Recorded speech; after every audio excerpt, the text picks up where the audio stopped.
A liberdade de manifestação do pensamento é um dos pilares da Constituição brasileira. Mas olha, esse direito fundamental não é de forma alguma um cheque em branco. Ele vem com uma condição bem específica que muda todo o jogo: a responsabilidade. Vamos entender direitinho como essa balança funciona? Tá aqui o texto direto da fonte, inciso 4º do artigo 5º.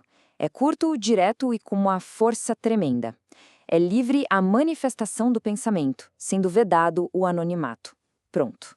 Toda a nossa análise de hoje vai girar em torno do que essa frase significa na prática, um verdadeiro pilar do nosso Estado democrático de direito. Para a gente entender isso, é preciso pensar em duas partes que não se separam. A primeira, claro, é a liberdade de expressar ideias. A segunda é a proibição do anonimato. E veja bem, essa proibição não existe para limitar a liberdade. Pelo contrário, ela existe para conectar a liberdade com a responsabilidade. É a regra que garante que, se alguém causar um dano ao se expressar, essa pessoa possa ser identificada e chamada a responder por isso.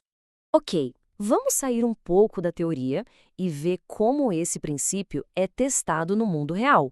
E o caso mais comum, que sempre gera muita dúvida, é o da denúncia anônima. Como é que a justiça lida com uma informação que, na sua essência, já viola a regra de não ser anônima? A posição do Supremo Tribunal Federal, o STF, sobre isso é bem específica. Uma denúncia anônima pode, sim, acender um alerta. Ela pode dar o pontapé inicial para uma apuração bem preliminar, só para checar se aquilo faz algum sentido. Mas, e isso aqui é fundamental, ela nunca, jamais, pode ser a única base para abrir uma investigação formal ou um processo criminal. Essa frase aqui resume a lógica toda de um jeito perfeito, né? A denúncia anônima pode ser a faísca que dá início a uma apuração.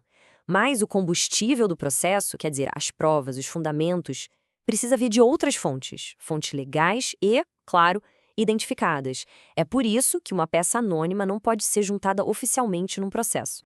Agora a gente entra na área mais polêmica. Onde é que termina a liberdade e começa a ilegalidade? Afinal de contas, se a liberdade de pensamento é um pilar da democracia, quais são os limites dela? Onde fica essa fronteira? Essa é a pergunta de $1 milhão. A questão que o judiciário precisa responder o tempo todo. Como é que se diferencia um debate público, por mais quente e controverso que ele seja, de um discurso que já vira crime?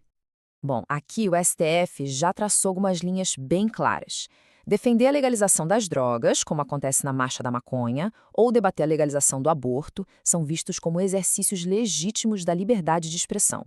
Por outro lado, a coisa muda completamente de figura. Discursos de ódio, como incitar o racismo ou antissemitismo, atacar religiões ou promover atos contra a democracia, bom, isso aí não está protegido de jeito nenhum. E essa citação do STF resume tudo de forma impecável.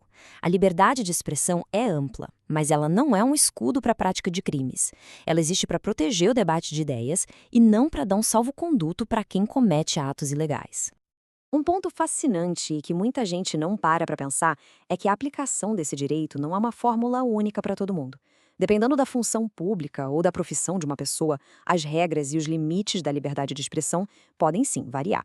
Vamos dar uma olhada em como isso funciona. As nuances são bem interessantes. Pega a imunidade de um parlamentar, por exemplo. Ela protege o discurso que tem a ver com a função dele, tipo criticar um projeto de lei. Mas não é um passe livre para ataques pessoais ou acusações sem relação com o mandato. Já os militares têm a liberdade de expressão mais restrita, por conta da hierarquia e da disciplina. Para os jornalistas, o STF entendeu que a liberdade de informar é tão importante que exigir um diploma seria uma barreira inconstitucional. E para políticos em geral, o debate sobre temas públicos pode, em certas situações, prevalecer sobre a honra de uma pessoa. Chegamos ao nosso último grande tema. Um conflito supermoderno que coloca a liberdade de expressão e de informação em rota de colisão direta com o desejo de privacidade. Estamos falando do chamado direito ao esquecimento. A pergunta é provocadora. Pensa só. Uma pessoa pode exigir que a sociedade esqueça um fato que realmente aconteceu no seu passado só pela passagem do tempo e, com isso, impedir que a imprensa continue a falar sobre o assunto? E a resposta do STF foi categórica. Não. A Corte decidiu que essa ideia de um direito ao esquecimento que permitiria impedir a divulgação de fatos verdadeiros simplesmente não é compatível com a Constituição Federal. A regra é que a liberdade de expressão e de informação prevalece. A lógica por trás dessa decisão tem tudo a ver com o que a gente viu até agora. A solução para possíveis abusos no exercício da liberdade de informar não é censura, não é apagar a história. Até porque isso abriria uma porta perigosa para reescrever o passado. A solução, segundo o STF, é a responsabilização. Analisar caso a caso e usar as ferramentas que já existem como ações de indenização por danos morais ou materiais. E essa citação final amarra todo o nosso tema. Ela reforça a ideia central do inciso 4º. A liberdade para se expressar é garantida, mas a responsabilidade pelo que se expressa também é. Não se apaga o que foi dito, se responde pelo que foi dito.